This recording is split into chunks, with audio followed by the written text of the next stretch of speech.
pasal kemenyan. Malam Jumaat. Malam Jumaat orang Melayu pun pasang kemenyan. Siapa suruh tak tahu? Malam Jumaat pasang kemenyan. Ni orang Melayu punya perangai. Kemenyan itu bomoh punya. Bomoh mesti pasang kemenyan. Dengan demikian dilarang kita berubat memakai kemenyan. Asap dia, asap dia busuk itu memang jin suka.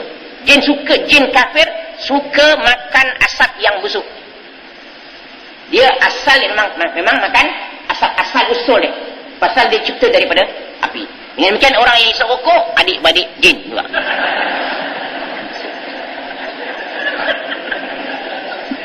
Sekali kena juga.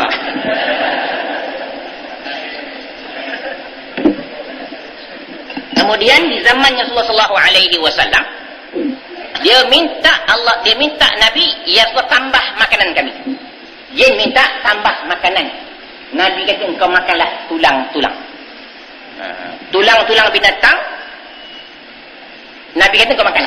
Tapi ada pendapat ulama mengatakan bahawa tulang itu Allah salut balik dengan daging. Maka mereka cium ataupun mereka kunyah. Jin Islam makan tulang yang disembelih. Jin kafir mana-mana tulang pun dia sapu. Nah, betul. Dia boleh makan. Itu sebab kita dilarang beristinja dengan tulang.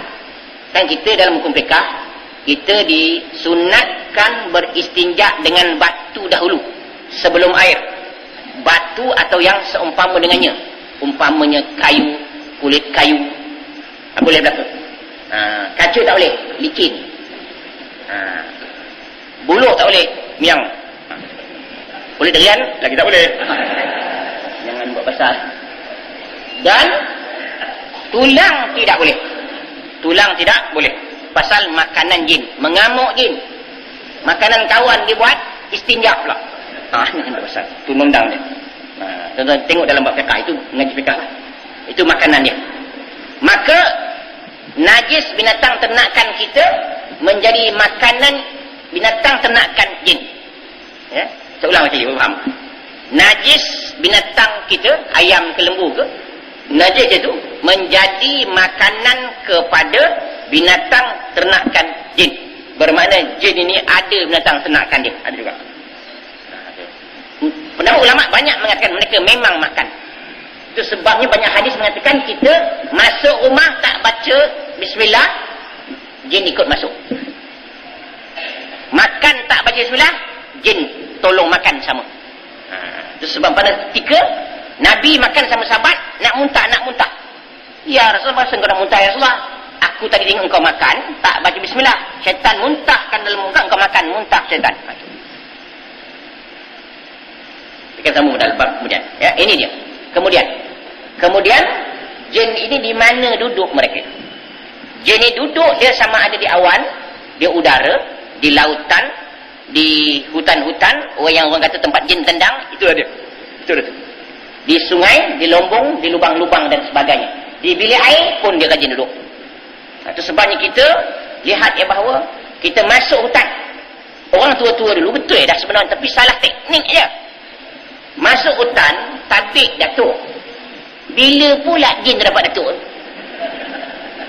Sultan mana pula bagi dia tu? Yang pelik lagi, kita mengaku dia cucu. Anak cucu cik nak terbang lagi. Kita bercicit dengan jin. Sebenarnya memang hutan ini ada jin duduk. Kita tak nampak duduk mana. Maka kita kata pesan-pesan begini tuan-tuan ya. Kita pergi naik kereta highway. Anak ke nak buang air tak tahan ni, jumpa RNR ke, Shell ke, petrol pump ke jauh. Tak tahu, berhenti jalan. Jangan buang air terus. Mesti baca dulu.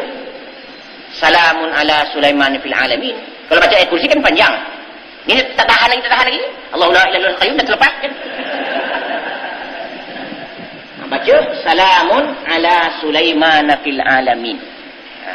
Salamun ala Nuhin fil alamin. Pasal apa jin takut Nabi Sulaiman? Sejarah dia. Jin ini takut Nabi Sulaiman sejak dulu lagi.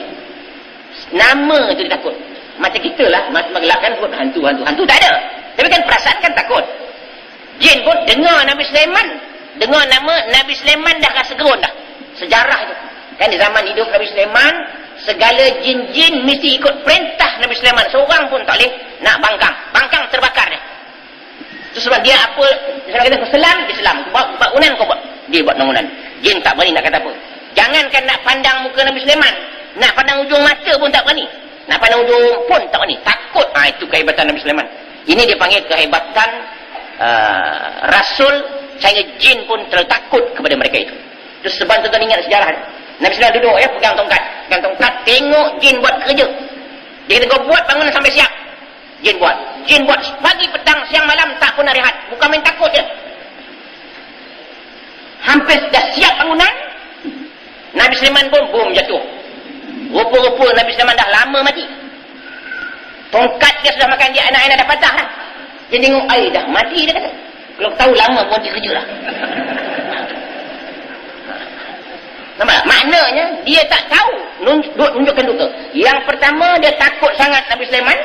Yang kedua alam ghaib dia tak tahu. Dah mati Nabi Sulaiman pun tak tahu. Dengan demikian jin tidak tahu alam ghaib. Ingat, jin tidak tahu alam ghaib.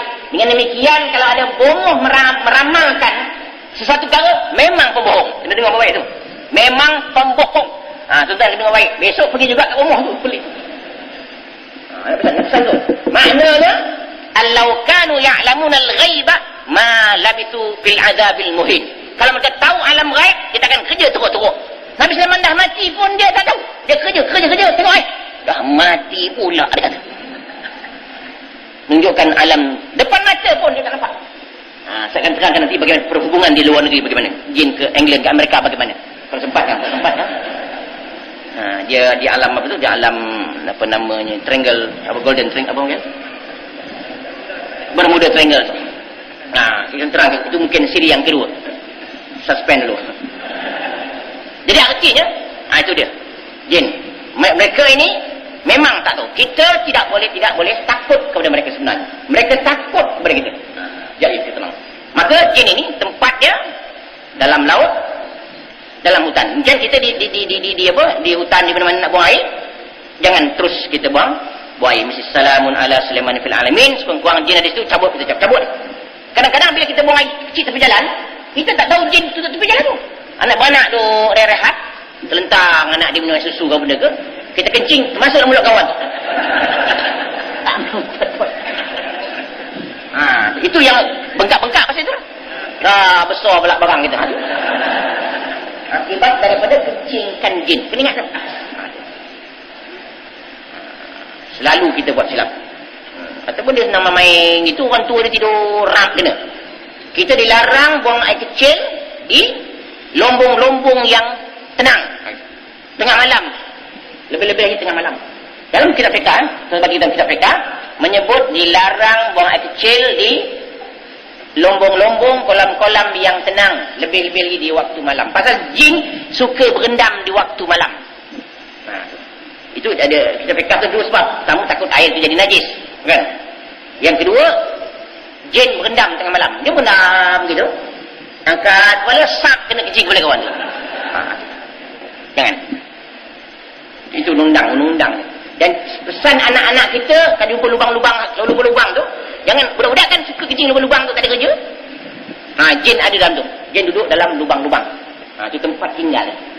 Dan juga rumah-rumah yang lama tinggal. Atau rumah yang sudah baru siap tapi belum orang tinggal. Duduk situ. Itu sebab kita kalau rumah baru pindah, dalam hukum syarak mengatakan kita digalakkan membaca surah Al-Baqarah nak masuk rumah. Tak payah tepung tawa, tak payah. Orang kampung-kampung tepung tawa tu ambilnya daun apa panggil? Sepulih apa ke? Ambil tepung, bancung air. Tepung gandum tu je. Bancung air, tak ada gula, tak ada garam. Tawa lah dia. Itu tepung tawa tu. Bodoh tu orang Melayu.